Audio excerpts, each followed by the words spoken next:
আমার বোনেরা, আমার মায়েরা, আমাদের যুবতী বোনেরা, ঘরের নারী যেন পাগল হয়ে গেছে, মাতাল মাতাল নারী। আজকে একটাই স্বপ্ন, স্বামীর টাকা দিয়া, উপার্জনের ছেলের টাকা দিয়ে, টাকা সন্তানের, টাকা স্বামীর, কিন্তু যত রঙের রং ঢঙ্গে সাইজা।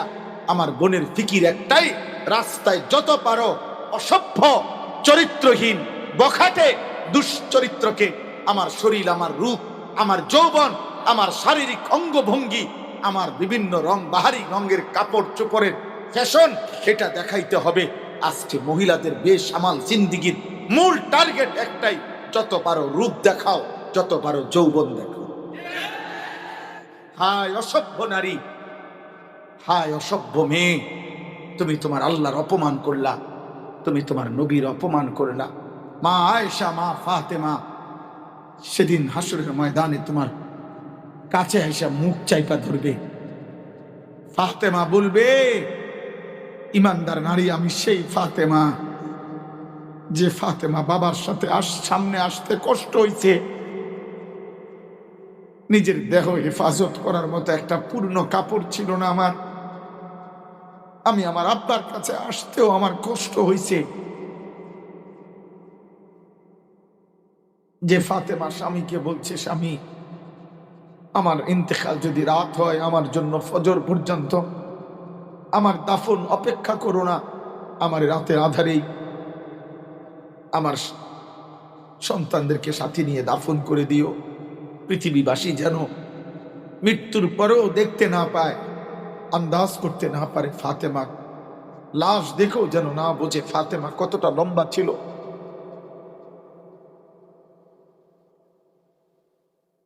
হ্যাঁ,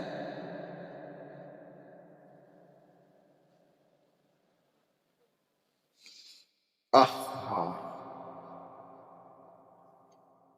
বলো ভাই, বলো ভাই। 60 বছর ধরে এখনো যারা মিথ্যা ওজনে কম দেন, 2 নম্বরই ব্যবসা করেন, সুদের লেনদেন করেন, কিস্তি লেনদেন করেন, বয়স হয়ে গেছে এখনো দিনের পর দিন বিড়ি সিগারেট খান, আখিরাতের কথা একবারও মনে পড়ে না? কবরে যাবেন না? জাহান্নামে জ্বলতে হবে? জাহান্নাম মামুলি মনে করছেন? জাহান্নাম চুলার আগুন মনে করছেন? জাহান্নাম লাকড়ির আগুন মনে করছেন? ইয়াউমা তুকাল্লাবু বুজুহুহুম ফিন্নার ইয়াকুলুনা ইয়া লাইতানা আতানা আল্লাহ ওয়া আতানার রাসূলা। আল্লাহ বলে, জাহান্নামী বান্দা শুনে নাও, সেদিন জাহান্নামে 24 ঘন্টা জাহান্নামের ভীষণ আগুনের মধ্যে তোমার দেহ, তোমার গাল, তোমার চেহারা, দুনিয়ার উত্তপ্ত কড়াইয়ের তেলের মধ্যে মহিলা যেমনে মাছের এক পিঠ চাপ দিয়ে দিয়ে ভাজি করে আবার উল্টা পিঠ চাপ দেয়, খোদার কসম আল্লাহ বলেন, জাহান্নামের আগুনে ফেরেশতা নাফরমান তোর চেহারাটা এমন উলট পালট করতে থাকবে। ইয়াউমা তুকাল্লাবু বুজুহুহুম ফিন্নার ইয়াকুলুনা ইয়া লাইতানা আতানা আল্লাহ ওয়া আতানার রাসূলা। আর প্রতি সেকেন্ড সেকেন্ড জাহান্নামী চিৎকার দিয়ে বলবে, হায় আমার আফসোস, আমি যদি আল্লাহ এবং রাসূলের আনুগত্য করতাম। আল্লাহ কোরআনে বলেন, ওয়ালাউ শি'না লাআতাইনা ওয়ালাউ তারা ইদিল মুজরিমুনা নাকিসু রুউসিহিম ইনদা রাব্বিহিম রব্বানা আবসারনা ওয়া সামি'না ফারজি'না না'মাল সালিহান ইন্না মুকিনুন। আল্লাহ বলে, বন্ধু, নাফরমান হাসরের ময়দানে দাঁড়িয়ে যখন জাহান্নামের দিকে তাকাবে, জাহান্নামের আযাবের দৃশ্য দেখবে আর শুনবে, চিৎকার দিয়ে আল্লাহর সামনে মাথাটা নুয়ে লজ্জায় অপমানে বেইজ্জতি আর লাঞ্ছনায় মাথা নুয়ে আল্লাহর সামনে বলবে, আল্লাহ, আজ হাসরের ময়দানে আমি সব দেখলাম, সব শুনলাম, সব বিশ্বাস করলাম, মাওলা একটা বারের জন্য দুনিয়ায় আমারে ফেরত পাঠান, এবার গেলে আমি সবগুলো নেক আমল করব। আল্লাহ বলবেন, না বান্দা, আমি চাইলে তো দুনিয়াতেও পারতাম। ওয়ালাউ শি'না লাআতাইনা কুল্লা নাফসিন হুদাহা। আল্লাহ বলেন, আমি চাইলে দুনিয়ায় থাকতেই প্রত্যেককে বাধ্য করে আমার আনুগত্য করাইতে পারতাম। পারতেন? বলে না পারতেন? আজকে সবাইকে, আমাদের এখানে যারা বসলাম, আমাদের প্রত্যেককে সেজদা দেওয়াইতে আল্লাহর পক্ষে সম্ভব। পারবেন তিনি? ওয়ালাউ শাআ রাব্বুকা লাআমানা মান ফিল আরদি কুল্লুহুম জামিআ। আল্লাহ বলে, বন্ধু, আপনার রব যদি চাইতেন তো জমিনের সবাইকেই তিনি আল্লাহ তৎনগত দুনিয়াতেই হেদায়েত দিতে পারতেন। ইমান আনতো। ফালাউ শাআ লাহাদাকুম আজমাইন। আল্লাহ বলেন, আল্লাহ চাইলে তো সকলকেই হেদায়েত দিতে পারেন। পারে কিনা? ফাইন্নাল্লাহা ইউদিল্লু মান ইয়াশা ওয়া ইয়াহদি মান ইয়াশা ওয়া লা তাযহাব নাফসাকা আলাইহিম হাসারাত। আল্লাহ বলে, বন্ধু শুনেন, আমি ইচ্ছে করলে যাকে চাই তাকে পথভ্রষ্ট করি, আমি যাকে চাই তাকে হেদায়েত দিয়ে দেই।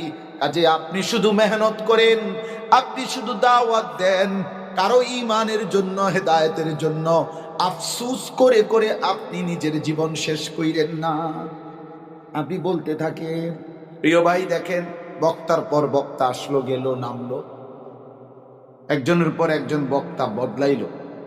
এটা মূল বিষয় না। মূল বিষয় হলো জিন্দিগির পরিবর্তন, জীবনের পরিবর্তন, আল্লাহর পথ পাওয়া, আখিরাতের পথ পাওয়া, জান্নাতের অনুভূতি জাগা, জাহান্নামের ভয় তৈরি হওয়া। প্রতিটা ওয়াজ মাহফিলের মূল মাকসাদের আত-তারগীব ও তারহিব, জান্নাতের আশা তৈরি হওয়া, জাহান্নামের ভয় তৈরি হওয়া, কলিজার মধ্যে অনুভূতি জাগা। হৃদয়ে যদি সামান্যতম অনুভূতি না আসে, বিবেকের যদি কোনো নড়াচড়া না হয়, এতটুকু যদি মনে না পড়ে যে আমি কি করছি, আমি এখন যেখানে আছি, যেখানে যে অবস্থানে, এখান থেকে যদি আখিরাত হয়, আল্লাহর সামনে মোলাকাত হয়, আমি পারবো তো হিসাব দিতে? দোস্ত, বিষয়টা তো এটা। মূলত তো আমরা একে অপরের কাছে হিসাব দেব না, ইমাম সাহেবের কাছে না, আল্লাহর কাছে। এই বিবেক, এই অনুভূতি জাগ্রত হওয়া, হৃদয়ের দংশন, বিবেকের দংশন, আত্ম অনুভূতি, এটা বড় মাকসাদ, মূল মাকসাদ। এই যে টাকা উঠে গেল, এটা সহজ বিষয়, আয়োজন হয়েই যাবে, বক্তাও মিলবে, সবই মিলবে, কিন্তু আখিরাত কি হলো, জীবনের ফিকির কি হলো, এটা দেখার বিষয়, এটা দেখার বিষয়। এই জন্য মনোযোগ ভীষণ জরুরি। আন্তরিকতা নিয়ে আল্লাহর কথা শুনলে দিল নড়ে, হৃদয় জাগে, অনুভূতি হয়। মূলত হেদায়েত, পরিবর্তন, অন্তরের পরিশুদ্ধতা, গুনাহ থেকে বাঁচার হিম্মত, আল্লাহর কসম, মূলত এটা একান্তই আল্লাহর দেওয়া তৌফিক। এটা শুধুই আল্লাহর ফয়সালা। পৃথিবীর সর্বশ্রেষ্ঠ বক্তার হাতেও হেদায়েত নাই, হেদায়েত আল্লাহর হাতে। কায়নাতের সর্বশ্রেষ্ঠ রাসূলের হাতেও হেদায়েত নাই, হেদায়েত আল্লাহর হাতে, আল্লাহর হাতে। পরিবর্তন আল্লাহর হাতে। এই জন্য আমি সবাইকে বলছি, এই যারা দাঁড়িয়ে আছেন, আপনারাও বসেন, যতক্ষণ শুনেন বসে শুনেন, যে যখন চলে যাবে কোনো আপত্তি, একেবারে সামনের ব্যক্তি উপরে নিচে আমি অনুমতি দিলাম।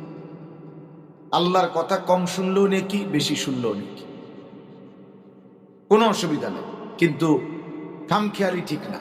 এই বুট খাইলাম, বাদাম খাইলাম, মোবাইল টিপলাম, সুর যদি ভাল লাগে শুনমু, টান দিলে ভাল লাগে শুনমু, চিৎকার দিলে আসি, হুঙ্কার দিলে শুনবো না রে ভাইয়া। আসলেই বাস্তবতা এটা মাকসাদ না। আল্লাহ তাআলা কোরআনুল কারীমের মধ্যে বলছে লাআল্লাকুম তাযাক্কারুন, আমি আয়াতগুলো নাজিল করেছি যেন তোমরা উপদেশ গ্রহণ করো। ইয়াইযুকুম লাআল্লাকুম তাযাক্কারুন, আমি আল্লাহ ওয়াজ করছি যেন তোমরা উপদেশ গ্রহণ করো। আল্লাহ বলছে লাআল্লাকুম তাতাফাক্কারুন, যেন তোমরা ফিকির করো। লাআল্লাহুম ইয়াতাফাক্কারুন, আমার বান্দারা যেন ফিকির করে, ভাবে। লাআল্লাহুম ইয়াত্তাকুন, আল্লাহ বলে তারা যেন আমি আল্লাহকে ভয় করতে পারে। লাআল্লাকুম তাত্তাকুন, যেন তোমরা মুত্তাকি হইতে পারো। আল্লাহ বলছে লাকাদ কানা ফি কাসাসিহিম ইবরাতুন লিউলিল আলবাব, আল্লাহ বলছে পূর্ববর্তী বিভিন্ন জাতির ঘটনা আমি আল্লাহ কোরআনে তোমাদেরকে শুনাইলাম যেন বিবেকবান বুদ্ধিমান উপদেশ গ্রহণ করতে পারে, ইবরত হাসিল করতে পারে। ফাতাবিরু ইয়া উলিল আবসার, আল্লাহ বলেন হে চোখওয়ালারা ভাবো। ফাতাবিরু ইয়া উলিল আলবাব, হে বুদ্ধি বিবেকওয়ালারা ভাবো, কিছু তো ভাবো। আজকে যেখানে আছো, যে যে অবস্থায় জীবনটা যেভাবে চালাচ্ছ, এই অবস্থায় আখেরাতে দাঁড়াইলে আল্লাহর সামনে হিসাব দিতে পারবা তো? আল্লাহ বলেন এটা ভাবো। আল্লাহ তাআলা বলছেন কসম বান্দা, ফাওয়ারাব্বিকা লানাসআলান্নাহুম আজমাইন, আল্লাহ বলছে বান্দা তোমার রবের কসম, আমি আল্লাহ কিন্তু সকলকেই শতভাগ জিজ্ঞেস করি। ওয়াকিফুহুম ইন্নাহুম মাসউলুন, আল্লাহ তাআলা কিয়ামতের দিন ফেরেশতাদেরকে বলবেন, ফেরেশতা আমার একজন একজন বান্দাকে আমার সামনে এনে দাঁড় করাও, আমি আল্লাহ একজন একজন জিজ্ঞেস করি। আমার 60 বছর আমাকে হিসাব দাও বান্দা, আমার 40 বছর আমাকে হিসাব, আমার একটা একটা খাবারের লোকমার হিসাব আমারে দাও, আমার প্রতি নিঃশ্বাসের হিসাব বান্দা আমারটা দাও, আমি যা দিয়েছি তা আমারে বুঝায় দাও, তোমার থাকলে তুমি রাখো, তোমারটার হিসাব ঠিক আছে তুমি দিও না, আমি যা দিয়েছি তার হিসাবটা। এখন আল্লাহ তাআলা দেয় নাই আমাদের নিজের, আল্লাহর না, এটা কি এমন কিছু আছে কারো জানার মতো? চারিদিকের যত আয়োজন, আমার মাঝে যত আয়োজন, জীবনের যত আনন্দ, যত উপকরণ, যত সুখ, যত আনন্দ, যত প্রাপ্তি, যত চাওয়া পাওয়া পূর্ণ হলো, সবই তো আল্লাহর দান, সবই তো আল্লাহর দান। কি পরিমাণ হিসাব দিতে হবে। লা তাজুলু কাদামা ইবনে আদম মিন ইনদি রাব্বিহি ইয়াউমাল কিয়ামা হাত্তা ইউসআলা আন খামস, নবী সাল্লাল্লাহু আলাইহি ওয়াসাল্লাম বলেন কোন মানব সন্তান আল্লাহ তাআলার সামনে কিয়ামতের দিন 5টি প্রশ্নের উত্তর না দিয়ে এক কদম আগে বাড়তে পারবে না। আন উমরিহি ফীমা আফনাহু, 1 নম্বর আল্লাহ প্রশ্ন করবেন বান্দা আমার দেওয়া হায়াত, যাকে আমি যত বছর দিয়েছি কোথায় শেষ করেছো বলো। ওয়ান শাবাবিহি ফীমা আবলাহু, আমার দেওয়া যৌবন কিভাবে ব্যয় করেছ তা বল। এজন্য কিশোর যুবক ছেলে 30 বছর, 40 বছর, 14 বছর, 18 বছর, 20 বছর, 25 বছরের নওজোয়ান প্রিয় সন্তান, তুমি মনে রেখো আব্বা, প্রত্যেকটা মানুষের হায়াতের জীবনের হিসাব 2 বার। আমাদের যৌবন কালের শুধু হিসাবটা আমাদেরকে দিতে হবে আল্লাহর সামনে 2 বার। একবার পুরা হায়াতের হিসাব যখন দেব তখনও যৌবনের হিসাব দিতে হবে, আবার শুধু যৌবনের কথা যখন আল্লাহ বলবেন আবার বলো, আবার হিসাব দিতে হবে। 2 বার বলতে হবে। একবার বলতে হবে পুরা 60 বছর বলো, পুরা 40 বছর বলো বান্দা।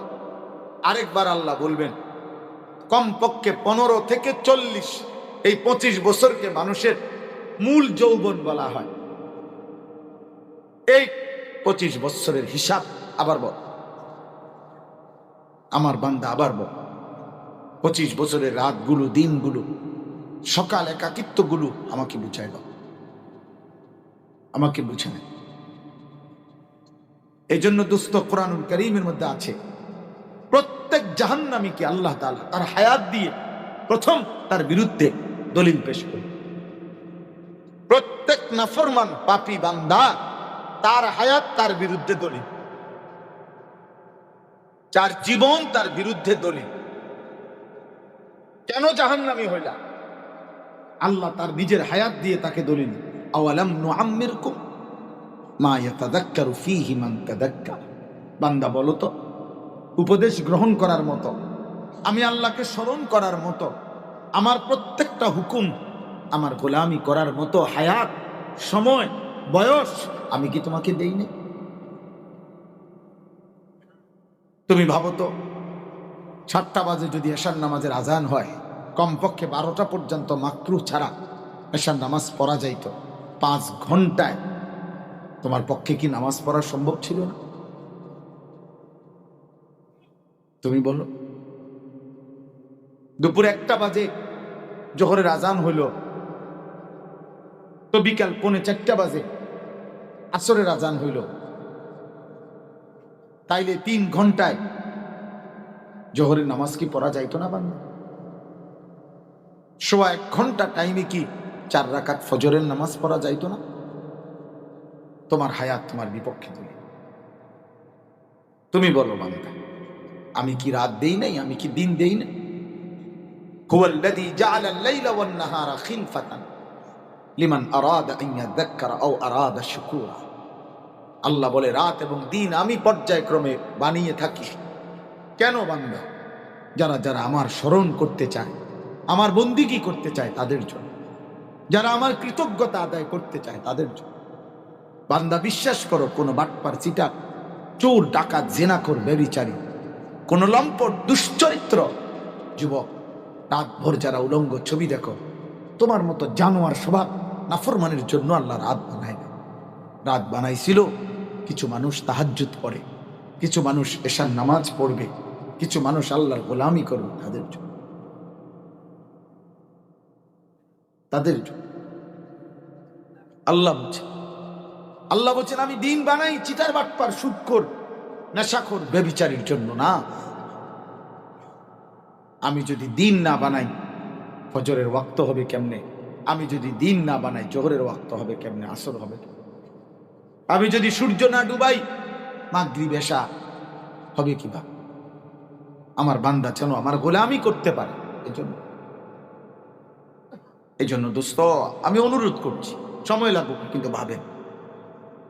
এই বক্তার পরিচিতি দিয়া কে প্রত্যেক দিন বলি এটা আমি, আব্বা আমার মনে করেন আপনি অনেক যুবক ছেলে চিনো বা কিংবা মহব্বত করো, তোমার মহব্বতে আমার কিচ্ছু আনি, তোমারও কিছু, তুমি তোমার মতো, আমি আমার মতো। তোমার এই সমস্ত ভালোবাসার 2 পয়সার কোনো মূল্য। আমি কোনো ভোটে দাঁড়াইছি না, আমি কোনো নির্বাচনে প্রার্থী না রে বাপ, এটা আমার কোনো নির্বাচনী ক্যাম্পেইন না, আমার কোনো মার্কা নাই। আমি জনপ্রিয়তা দিয়া করবো কি? আমি ব্যাপক জনসমর্থন দিয়ে করবো কি? আমি সমর্থন দিয়ে কিটা করবো? আমার দরকার নাই তো, এটা আখেরাত দরকার, আখেরাত দরকার। এই জন্য অনুরোধ করলাম, আমরা যদি এটা ভাবি, ওয়ালতানজুর নাফসুম মা কদ্দামাত লিগাদ। আল্লাহ বলে, বান্দা প্রতিটা নফস, প্রতি প্রাণ, প্রতি আত্মা আলাদা আলাদা, একজন একজন ভাবো আজ দুনিয়া থেকে আগামীকালকের আখিরাতের জন্য তুমি কি পাঠিয়েছ। আল্লাহ তাআলা বলছে, বান্দা দুনিয়া আমি রাখবো না, তুমিও থাকবা না, তুমিও থাকবা না, দুনিয়াও থাকবে না। চারিদিকের এই সব আয়োজন, এটাও শেষ হবে, তুমিও শেষ হবে। মৃত্যু তোমারও হবে, কায়নাতেরও হবে। তাফসীরের মধ্যে লিখছে, একক মৃত্যু হলে সেটাকে বলে মউত, গোটা সৃষ্টির একসাথে মৃত্যু হলে সেটাকেই বলে কিয়ামত। ওটাও মৃত্যুই। সিঙ্গেল সিঙ্গেল মৃত্যু হলে সেটারে মউত বলে, একসাথে মউতুল আলাম, গোটা সৃষ্টি যখন একসাথে মৃত্যুবরণ করবে সেটারই বলে কিয়ামত। আর সেটা হবে। কোরআনুল কারীমে আল্লাহ তাআলা শত শতবার বলছে, ইজা ওয়াকাতিল ওয়াকিআ। আল্লাহ বলছে, বান্দা এই ঘটনাটা ঘটবে। সেই ঘটনা কি? এই কায়নাত শেষ হবে। আল কারিআতু মাল কারিআ। আল্লাহ বলছে, বান্দা একটা বিকট ঘন্টা ধ্বনি বাজবে, যে ঘন্টা ধ্বনি বাজলে সমস্ত পাহাড়গুলো তুলার মতো উঠতে থাকবে। ওয়াতাকুনুল জিবালু কালঈহনিল মানফুশ, শুকনা তুলার মতো উঠতে থাকবে। আল্লাহ বলছে আল হাক্কাতু মাল হাক্কা, চির সত্য কিয়ামত হবে। আল্লাহ বলছে হাল আতাকা হাদিসুল গাশিয়া, এই সৃষ্টির সব কিছু অন্ধকারে ঢেকে ফেলবে সেটা আসবে। আল্লাহ বলছে লা উকসিমু বিয়াউমিল কিয়ামা, আমি আসমানওয়ালা রব কিয়ামতের কসম করছি বান্দা, আমার কসম মিথ্যা হবে। আল্লাহ বলছে ইযা যুলজিলাতিল আরদু জিলজালাহা, বান্দা আমার জমিন একসাথে কম্পন উঠবে, ভূমিকম্প শুরু হবে, সে কম্পনে আর কেউ কাউকে নিরাপত্তা দিতে পারবে না। এই পরিমাণ আয়াত কোরআনে। এজন্য বাবা, ভাই, দোস্ত, নওজোয়ান, কিশোর, যুবক, পর্দার আড়ালের মা বোন, আলাদা আলাদা, এই পৃথিবীর যদি আপনার সাথে কেউ না থাকে, খোদার কসম কেউ না থাকে, তবু আল্লাহকে ছাড়া যাবে না।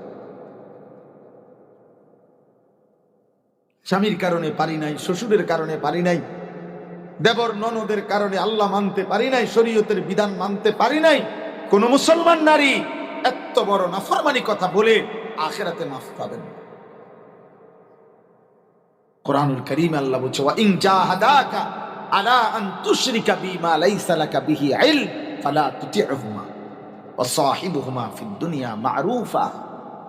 আল্লাহ বলছে বান্দা, তোমার মা বাবা যদি আমি আল্লাহর সাথে শিরিক করতে, কুফরি করতে, আমি আল্লাহর নাফরমানি করতে, তোমার আব্বা মাও যদি বলে, যেই বাবা মার খেদমত, যেই বাবা মার প্রতি উত্তম আচরণের কথা আমি আল্লাহ বারবার বলছি, অবিল ওয়ালিদাইনি ইহসানা, ওয়ালিদাইনি ইহসানা, আমি আল্লাহই বলছি, কিন্তু তবুও বলে রাখলাম আমার নাফরমানি করতে বললে ফালা তুতি'হুমা, এমন বাবা মার নাফরমানি করতে বললে আমার আল্লাহ বলেন সেই বাবা মার কথার অনুসরণ করবে না, তবে স্বাভাবিক ভদ্রচিত আচরণ দুনিয়াতে তাদের সাথে করবে, কিন্তু আল্লাহর নাফরমানি করবে। স্ত্রী দেখাইছে আসিয়া, একজন নারী, সে পৃথিবীতে কিয়ামত পর্যন্তের জন্য বলে গেছে আমি সেই রমণী যার স্বামী ছিল এই পৃথিবীর সর্বনিকৃষ্ট কাফের, ফেরাউনের চাইতে নিকৃষ্ট দাজ্জাল, ফেরাউনের চাইতে বড় বেঈমান, আল্লাহ দ্রোহী, খোদা দাবিদার। কার সামনে? আসিয়া সেদিন হাসরের ময়দানে, যে মহিলাগুলো স্বামীর কারণে আল্লাহ মানতে পারে নাই, যদি কেউ বলে, হযরতে আসিয়া তার সামনে গিয়ে দাঁড়ায় বলবে তোর স্বামী কি ফেরাউন ছিল?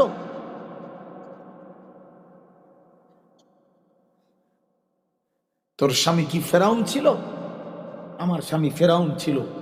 আমি ফেরাউনের স্ত্রী হয়ে আমি শেষ নিঃশ্বাস পর্যন্ত শাহাদাতের পবিত্র খুন পান করছি, আমি জীবন দিয়েছি, কিন্তু আমি ফেরাউনের মতো বেঈমানের ঘরে থেকেও ঈমান হেফাজত করে কবরে গেছি। কি বিষয়? তোমার স্বামী ফেরাউন বলে? কোন স্বামী স্ত্রীর কারণে পারি নাই। হযরত নূহ আলাইহিস সালামের স্ত্রী 950 বছরের নবী নূহ, মৃত্যু পর্যন্ত নূহ আলাইহিস সালামের স্ত্রী বেঈমান ছিল। হযরত লূত আলাইহিস সালামের স্ত্রী মৃত্যু পর্যন্ত, আল্লাহর আযাব আসা পর্যন্ত বেঈমান ছিল, কিন্তু স্বামী নূহ, স্বামী লূত প্রমাণ করছেন স্ত্রীর শেষ মুহূর্তের নাফরমানির পরেও আমি স্বামী একা হলেও ঈমানের হেফাজত করছি। অতএব ওয়ালতানজুর নাফসুন, আমি তো শেষ কথা বললাম, শেষ কথা হইল যদি কেউ আল্লাহ মানতে গিয়ে, দিন মানতে গিয়ে, আল্লাহর হুকুম মানতে গিয়ে আমার ঘর পরিবার সংসার, আমার স্ত্রী সন্তান, আমার আশপাশ আপনজন কেউ যদি না থাকে, খোদার কসম আমাকে তবুও আল্লাহকে মানতে হবে। এজন্য বন্ধু আমার, দোস্ত আমার, সাথী আমার, প্রিয় ভাই আমার, সব ছাড়া যায়, মালিক ছাড়া যায়। আজ আমরা সব ঠিক রাখছি, মালিক ছেড়ে দিছি, কিন্তু কথা ছিল তার উল্টোটা। সব ছেড়ে দেওয়া যায়, আল্লাহ ছাড়া যায় না। আল্লাহর সাথে যার বাঁধন ছুটে যায়, রবের সাথে যার সুতা ছিঁড়ে যায়, খোদার কসম ওই জীবন আর মানুষের জীবন থাকে না, জানোয়ারের জীবন। এজন্য সমস্ত বেঈমানকে আল্লাহ জানোয়ার বলছে। আল্লাহর সাথে যার বাঁধন ছুটে গেছে, রবের সাথে যার বাঁধন ছুটে গেছে, আল্লাহর সাথে যার সুতা ছিঁড়ে গেছে, আল্লাহ বলছে ওই জানোয়ার। উলাইকা কাল আনআম, ওটা চতুষ্পদ জানোয়ার। আল্লাহ বলে যদি প্রতিবাদ করে, মাইন্ড করে, তাহলে আরো নিচে নামাই দিবি। বালহুম আদাল, বলবি না বেটা তুই জানোয়ার হলা, জানোয়ারের চাইতে নিকৃষ্ট। তুই কুত্তা না বেটা, কুত্তার চাইতে নিকৃষ্ট। তুই শুকর না বেটা, শুকরের চাইতে নিকৃষ্ট। কারণ মানুষ এবং জানোয়ারের মাঝখানে কোনো প্রাণী নেই। লোকটা মানুষও না, ছাগলও না, মাঝখান দিয়ে কি তার নাই, মাঝখানে কিছু নেই। লোকটা মানুষও না, শুকরও না, মাঝে দিয়ে কিছু নাই। লোকটা মানুষও না, কুকুরও না, মাঝে দিয়ে কোনো প্রাণী নাই। তাহলে হয় মানুষ, নয় জানোয়ার, নয় জানোয়ারের চেয়ে নিচে। জানোয়ারের উপরে, মানুষের নিচে, মাঝখান দিয়ে কিছু বলার সিস্টেম নাই। এই জন্য সেজদাবিহীন যুবক সারাদিনে এক ওয়াক্ত নামাজ, 5 ওয়াক্ত নামাজের 1 ওয়াক্ত নামাজ তোরা যারা পড়লি না, এই নওজোয়ান, তোদের যাদের কপালে একটা সেজদা নাই, তুই যদি মানুষের বাচ্চা হস, এখন দাঁড়ায়া প্রমাণ কর। আমি শুনতে চাই তুই কিভাবে মানুষের বাচ্চা। এখন দাঁড়া, এখানে আমার বিচার হইব। দাঁড়া, এখন দাঁড়া। মুসলমানের বাচ্চা তো পরে বেটা, তুই মানুষের বাচ্চা কিনা এনে প্রমাণ। আয় দাঁড়া বেটা, তোরে মানুষের বাচ্চা বলতে হবে কেন? তোকে জানোয়ার বলবো না কেন? তুই প্রমাণ কর, প্রতিবাদ কর। এখন তোর হিম্মত থাকলে আয়। এমন মালিক ছাড়লি কেন? বলো আব্বা, বলো বাবা, নওজোয়ান বলো। 16 বছর বয়সে এত বড় গাদ্দার হয়ে গেলাম। আরে বাপরে বাপ, ইবলিস তো 16 বছর বয়সে গাদ্দার ছিল না। তো ইবলিস তো এত বড় ইবলিস না। ইবলিস কি আল্লাহ নাফরমানি করছে 16 বছর বয়সে? তো ওই তো 16 বছর বয়সে আল্লাহকে একটা সেজদা দেন। ওর বয়স মাত্র 18। ওর চারিদিকে সব মুসলমান। ওর বাবা মুসলমান, মা মুসলমান, ওর দাদা মুসলমান, দাদি মুসলমান, ওর নানা মুসলমান, নানি মুসলমান, ওর বংশ মুসলমান, ওর ঘরের চারদিকের মানুষ সব মুসলমান, ওর গ্রামের চারদিকে মসজিদ, চারিদিকে আজান হয়। তার গ্রামে কত মানুষ আছে দিনদার, নামাজ পড়ে। চারিদিকে 10 কিলোমিটার না, 2-4 কিলোমিটার মধ্যে মাদ্রাসা আছে, আল্লাহর কোরআন আছে। এত কিছুর মাঝখানে থাইকা এটা কত বড় নিকৃষ্ট ডাকাত, কত বড় গাদ্দার, কত বড় বেয়াদব বেটা। চারিদিকের কোরআনের এত আয়োজন, আজানের এত আওয়াজ, এর মাঝখানে দাঁড়াইয়া তুই গাদ্দার একটা সেজদা দেস না। তোর চাইতে নিকৃষ্ট বেয়াদব কোন জানোয়ার হইতে পারে না। ছোটখাটো বেয়াদব পাবে। যদি আটলান্টিক মহাসাগরে থাকতি তাহলে মনটারে বুঝাইতাম যে যেই সাগরের চারদিকে কোনো সেজদা দেওয়ার মতো কেউ ছিল না, এই জন্য আমি বুঝতে পারি নাই। আরে নাফরমান, তুই যদি আফ্রিকার জঙ্গলে থাকতি তাইলে মনকে বুঝাইতাম আমার চারপাশের জানোয়ার ছাড়া আর কিছু ছিল না, এ কারণে আমি কোনোদিন আল্লাহকে সেজদা দিতে পারি নাই। এখন উঠো, এখন ঘরে ফিরো না, মসজিদে যাও লজ্জা থাকলে। আর নয়তো আমার সাথে রাগ করে চলে যাও। যাও তোমরা বেনামাজি নাফরমান, উঠে যাও, কোনো সমস্যা নাই। আমি ভোটের জন্য আসি নাই। তোমার ভোট না, আমি সবার সমর্থন লাগবে না আমার, আমি সমর্থন দিয়ে কিনা করবো? যাও, চলে যাও রাগ করে। কও তুমি কইতে কইতে যাও, আমাদের মতো হুজুরের ওয়াজ শুনলাম না, আমিও বললাম তোমার মতো বেড়াইতে বললাম না, যা। তুমি তো আল্লাহর দুশমন, তুমি তো ইসলামের দুশমন, তুমি মুসলমানের কলঙ্ক, তুমি মুসলমানের অপমান।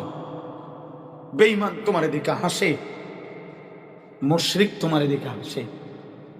কোন ইমানদার না মুসলিম পরিচয় দেবার পর যখন সেজদা দেয় না, তো ইহুদির বাচ্চা বলবে কিরে তে না বলে তবু মুসলমান বলে। কোন খ্রিস্টানের বাচ্চা বলবে কিরে তে না বলে তুই না করি তারা, তে তবু মুসলমান বলে, তো তে আল্লাহকে সেজদা দেয়। তো তোদের ধর্ম তো তোদের কাছেই পরিত্যক্ত, আমরা গ্রহণ করবো কেন? হযরত মাওলানা তারেক জমিল সাহেব বলছিলেন, হযরত বলছিলেন আমি ইউরোপের একজন ভদ্র বিবেকবান একজন লোককে বলেছিলাম, ইসলামের দাওয়াত দিয়েছিলাম।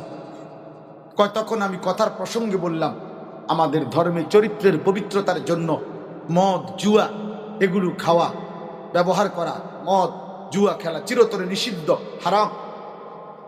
হযরত মাওলানা তারেক জমিল সাহেব বলছিলেন ইউরোপের সেই ভদ্রলোক আমাকে বলেছিল, হে মুসলিম, কথা সাবধানে বলো, আমি তোমাদের মুসলিম দেশের নাম বলছি উনি, আমি ইচ্ছা করে নাম বলতেছি না। মুসলিম দেশে গিয়ে পৃথিবীর সবচেয়ে দামি মদ তোমাদের মুসলিমদের সাথে একসাথে বসে খাইছি, তুমি আমারে কাকে শোনাচ্ছ? কথা সামনে বলো।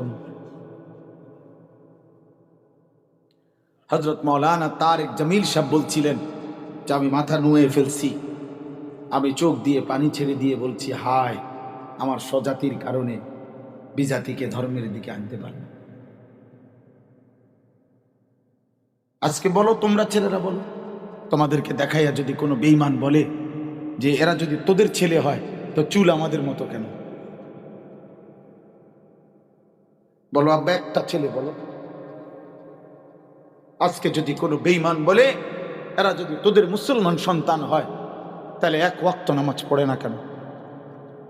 আজকে যদি কোনো বেঈমানের বাচ্চা বলে এরা যদি তোদের মুসলিম সন্তান হয়, একবারও পেশাব করে এরা পানি ব্যবহার টয়লেট পেপার ব্যবহার করে না, কি জবাব আব্বা বলো? তুমি জবাব দাও, তুমি আমার ইজ্জত হেফাজত করো।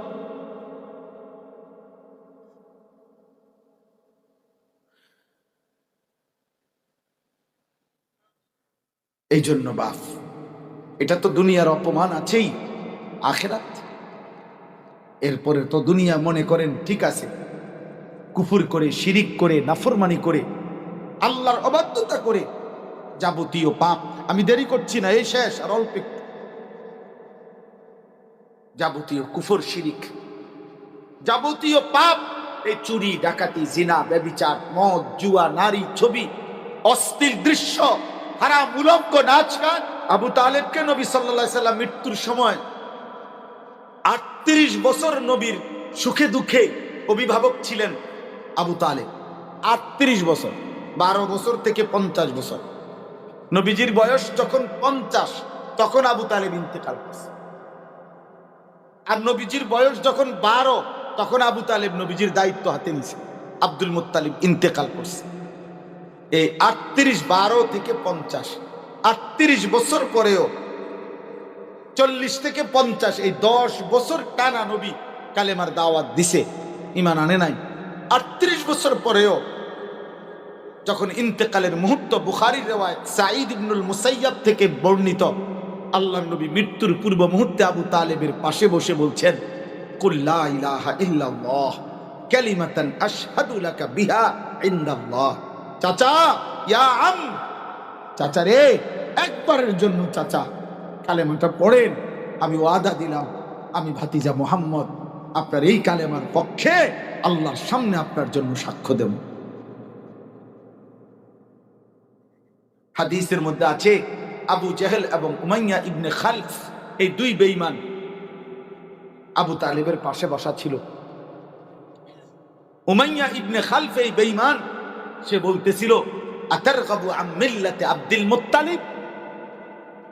এই আবু তালেব দোস্ত, তুই আমাদের সমবয়সী, সারাটা জীবন একসাথে চললাম, আজ বুঝি মৃত্যুর সময় তোর বাবা আব্দুল মুত্তালিবের ধর্ম, পত্তলিকের ধর্ম ছেড়ে দিবি বা কস কি দোস্ত, এই বন্ধুত্ব শেষ করে দিবি এই মৃত্যুর সময়? হাদিসের শব্দ হইল ফালাম ইয়াজাল রাসূলুল্লাহ সাল্লাল্লাহু আলাইহি ওয়াসাল্লাম ইয়ারিজুহা আলাইহি ওয়া হুয়া ইউঈদুহু তিলকাল মাকালা। একদিকে নবী বারবার কালেমা বলতেছেন, আরেকদিকে উমাইয়া ইবনে খালফ বারবার আব্দুল মুত্তালিবের কথা মনে করাইতেছিল যে ছেড়ে ছাড়িস্তা দোস্ত। এই জন্য সমবয়সী ছেলেরা, রাত অনেক হয়েছে আব্বা, আমি তোমাদের প্রত্যেককে বলি বাস, আল্লাহ নবীর এই বারবারের আহ্বানের পরে হাত্তা মাতা ওয়ালাম ইয়াকুল লা ইলাহা ইল্লাল্লাহ, আবু তালেবের মৃত্যু হয়ে গেছে কিন্তু সে লা ইলাহা ইল্লাল্লাহ বলে নাই। এই সমবয়সী আবু জেহেল এবং উমাইয়া ইবনে খালফ, এই এক হমাইন্না দোস্ত, এই দুই বেঈমান আবু তালেবকে শেষ পর্যন্ত ঈমান আনতে দেয় নাই। এই জন্য সমবয়সী অধিকাংশ নষ্ট করে দেয়, সমবয়সী বরবাদ করে দেয়, সমবয়সী চরিত্রহীন করে দেয়, সমবয়সী নাফরমান বানায় দেয়। তোমার চাইতে বড় কাউকে অনুসরণ করলে হেদায়েত পাওয়া যায়। এই জন্য সব বুদ্ধি তোমার ক্লাসমেট, তোমার সময়ের থেকে নিও। ওই তোমারে ভালো বলছে দোস্ত, তোরে সেরকম লাগে, তোরে ভাল লাগে, তোরে দারুণ লাগে, এই বাটপাড়ের কথায় তুমি চলল না। ওই তোমারে মদের আড্ডায় নিয়ে শেষ করে দিবে। ওই তোমার ওই যে প্রতিবন্ধী কয়েকজন হাসে, এই যে কয়েকজন প্রতিবন্ধী, ওরা বুঝছে আম করে কয় হিসাব বোঝেন নাম নে। হ্যাঁ, মূল বিষয় এটাই। অসভ্য হাসে, বোঝে সে, এটা আমারে বলছে। আমি তো নষ্ট করেছি আমার বন্ধু। হ্যাঁ, এটাই বাস্তবতা। অসংখ্য ছেলে এটা বুঝে যে হ্যাঁ, আমার হাতে আমি কত ছেলেরে নষ্ট করছি, আমার কত বন্ধুরে আমি উলঙ্গ ছবি দেখাইলাম, আমার কত বন্ধুরে আমি নর্তকী দেখাইলাম, আমার কত বন্ধুকে আমি মদের আড্ডায় নিয়ে গেছি, জুয়ার আড্ডায় নিয়ে গেছি। হাইশো না আব্বা, কলিজা থাকলে ভাবো, বিবেক থাকলে ভাবো, বুঝে দেখো। আনতে পারে না ঈমান। আহা, হাদিসের মধ্যে আছে। এরপরে শেষ কথাটা বলতেছিলাম আর এটার যে নবীজি তখন মৃত্যুর পরে আবার বলছে, চাচা লা আস্তাগফিরান্না লাকা মা লাম উনহা আনকা, যতক্ষণ আল্লাহ নিষেধ না করবে আমি আপনার জন্য আল্লাহর কাছে ক্ষমা প্রার্থনা করব। নবীজি আবার হাত উঠাইছেন। এই কথাটা খেয়াল করে দেখেন, নবী চাচা আবু তালেবের জন্য হাত উঠাইছেন, আল্লাহ আমার চাচারে মাফ করে দেন। আল্লাহ তখন কোরআনের আয়াত নাজিল করে বলছে, সূরা তাওবার আয়াত, মা কানা লিন নাবিয়্যি ওয়াল্লাযীনা আমানু আন ইস্তাগফিরু লিল মুশরিকিন ওয়ালাউ কানু উলি কুরবা। বন্ধু, কোন নবী কিংবা কোন ঈমানদারের জন্য অনুমতি নাই কোন মুশরিক বেঈমান নিকটাত্মীয় হলেও তার জন্য আমি আল্লাহর কাছে ক্ষমা প্রার্থনা করা, এই অনুমতি। হাত নামা, হাত নামা। আপনি বুঝতেছেন আপনারা যে রাসূলুল্লাহ, আরে আল্লাহ তাআলা কার হাত নামাইছে? বুঝছেন উনি কেটা চিনছেন? কথা বুঝেন নাই? কাকে হাত নামাইতে বলছি বুঝছেন? কে উনি? আল্লাহর কলজা, কলজা, মালিকের কলজার টুকরাটা, আল্লাহর হাবিব তিনি, আল্লাহর মাহবুব তিনি। এই কায়নাতে তার চাইতে বেশি প্রিয় ওই রবের কাছে কে? ও ওনারে বলছে বেটা হাত নামান, ওনারে বলছে হাত নামান। বেঈমানের জন্য হাত তুলবেন না, মুশরিকের জন্য হাত। নূহ আলাইহিস সালাম ওনার ছেলের জন্য হাত তুলছিলেন, আল্লাহ বলছে হাত নামান। ফালা তাসআলনি মা লাইসা লাকা বিহি ইলম ইন্নী আইযুকা আন তাকুনা মিনাল জাহিলিন। নূহ আলাইহিস সালামের ছেলে কেনান যখন ডুবে যাচ্ছিল, ছেলের জাহান্নামের কথা চিন্তা করে নূহ আলাইহিস সালাম হাত তুলছিল, আল্লাহ আমার ছেলে। আল্লাহ বলছে সাবধান, হাত নামান। যে ছেলে বেঈমান ও আপনার সন্তান নয়।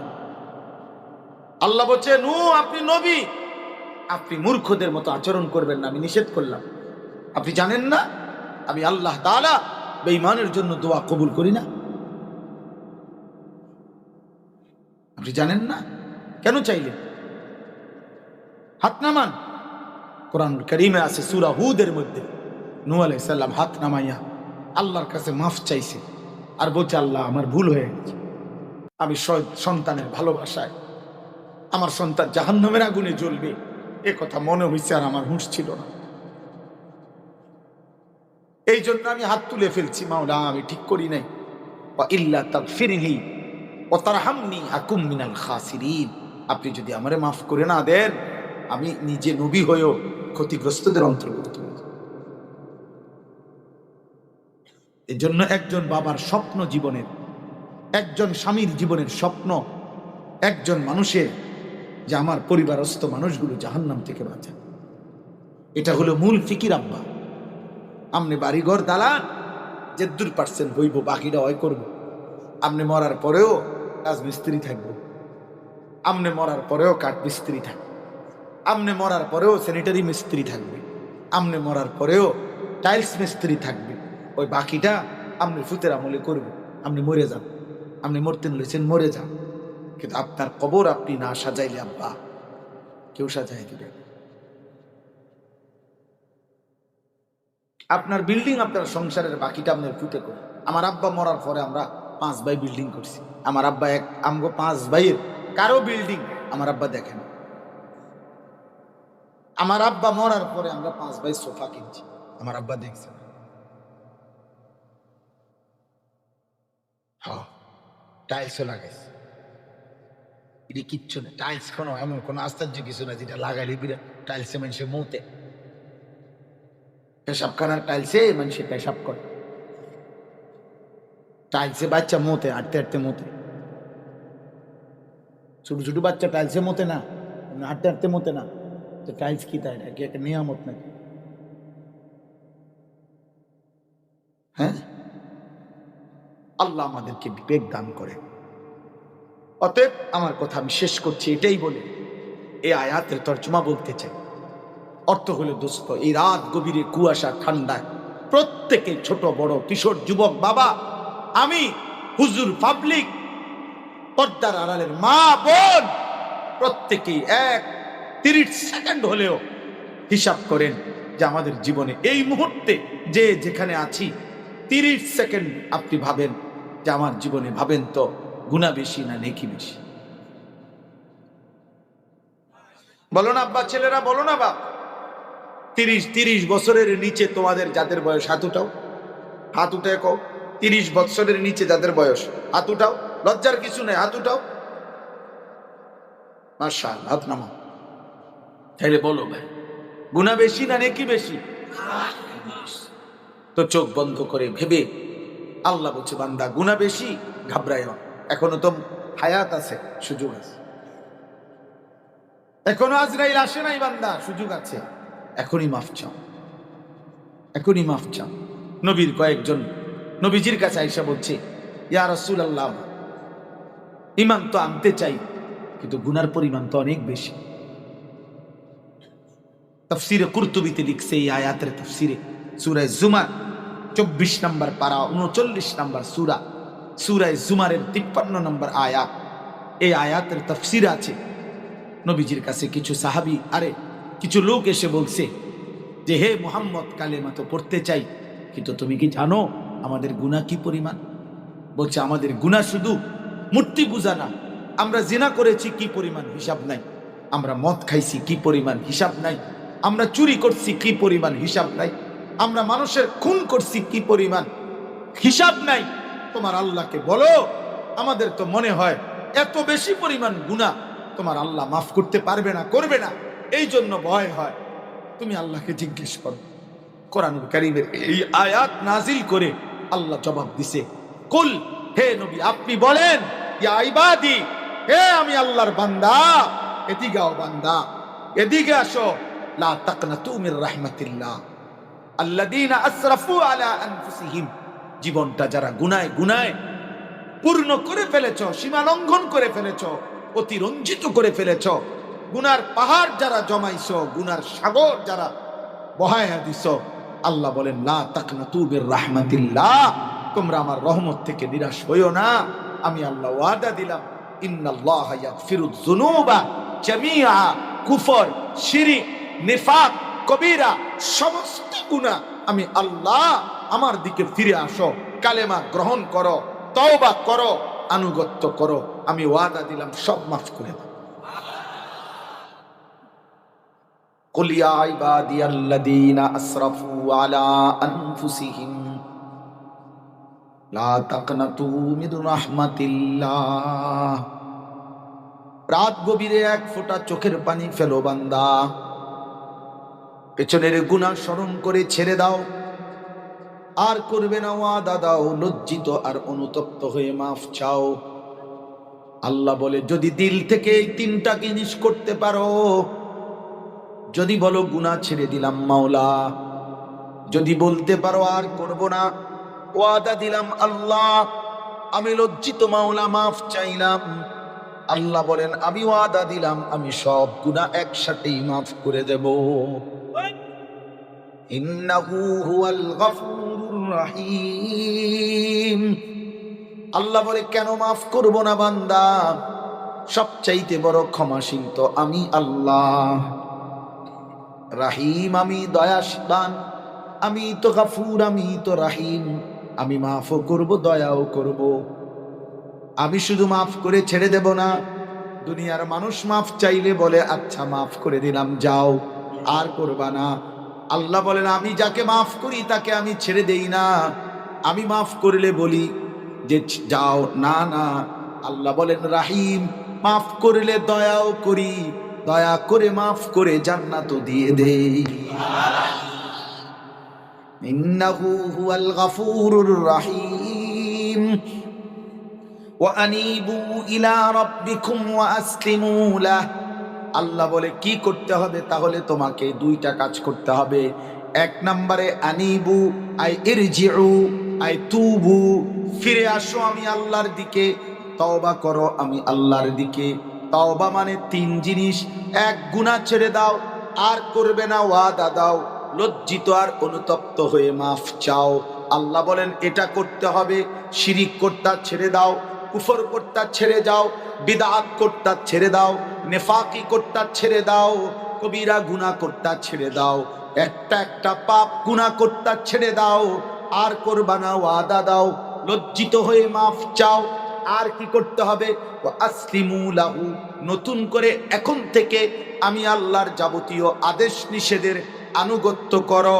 আল্লাহ বলেন এই দুইটা তুমি বুঝিয়ে দাও, আমি আল্লাহ আমার মাগফিরাত তোমার হাতে তুলে দেব। এই জন্য দোস্ত, তওবা মানে, ইস্তিগফার মানে, মাফ চাওয়া মানে শুধু কেবল মুখে বললাম মাফ চাই না রে আব্বা, আল্লাহর কাছে বুঝাই দিতে হবে, দুনিয়ার হুজুরের কাছে বললে হবে না। আল্লাহ বলেন তিন জিনিস একসাথে হলে মাফ হয়। গুনাহ ছেড়ে দিলাম, আর করব না, ওয়াদা দিলাম, লজ্জিত হয়ে মাফ চাইলাম, আল্লাহ বলেন আমিও মাফ করে দিব। তা আমি দিল চাইবো, দিল থেকে বুঝে নেব। এই জন্য আল্লাহ বলেন মিন ক্বাবলি আন ইয়াতিয়াকুমুল আযাবু সুম্মা লা তুনসারুন। আল্লাহ বলেন এই দুই কাজ, এক নম্বরে তওবা, দুই নম্বরে আমার হুকুমের আনুগত্য। এক নম্বরে তওবা, ইনাবাত, রুজু, তওবা। দুই নম্বরে আমি আল্লাহর কথার আত্মসমর্পণ করো। ওই সময়ে, যেই সময় মৃত্যু না আসে, মৃত্যু আসার আগে আগে, মৃত্যু এসে গেলে সুম্মা লা তুনসারুন, আর কিন্তু সাহায্য করা হবে না। ওয়াত্তাবিউ আহসানা মা উনজিলা ইলাইকুম মির রাব্বিকুম মিন ক্বাবলি আন ইয়াতিয়াকুমুল আযাবু বাগতাতাও ওয়া আনতুম লা তাশউরুন। আবারও বলছে আল্লাহ, বান্দা আবারও বলছি, আমি আল্লাহ সবচেয়ে সুন্দর সর্বশ্রেষ্ঠ যেই কিতাব তোমাদের জন্য নাজিল করেছি, এই কোরআন, তোমরা তার অনুসরণ করো। আযাব আসার আগে মানে মৃত্যু আসার আগে, বাগতাতান, হঠাৎ, ওয়া আনতুম লা তাশউরুন, যা তুমি বুঝতেও পারবে না। কখন যেন হঠাৎ মৃত্যু এসে যাবে, সেদিন তুমি আর তওবাও করতে পারবা না, আনুগত্য করতে পারবা না, সেজদাও দিতে পারবা না। আর অনন্তকাল সেই কবর থেকে নিয়ে আফসোসে করবা, আফসোস করবা, কিন্তু কোনো আফসোসে আর দুনিয়ায় ফিরতেও পারবে না, আমি আল্লাহর সেজদাও দিতে পারবো। আল্লাহ আমাকে, আপনাকে, আমাদের সবাইকে তৌফিক দান করেন, বলেন আমিন।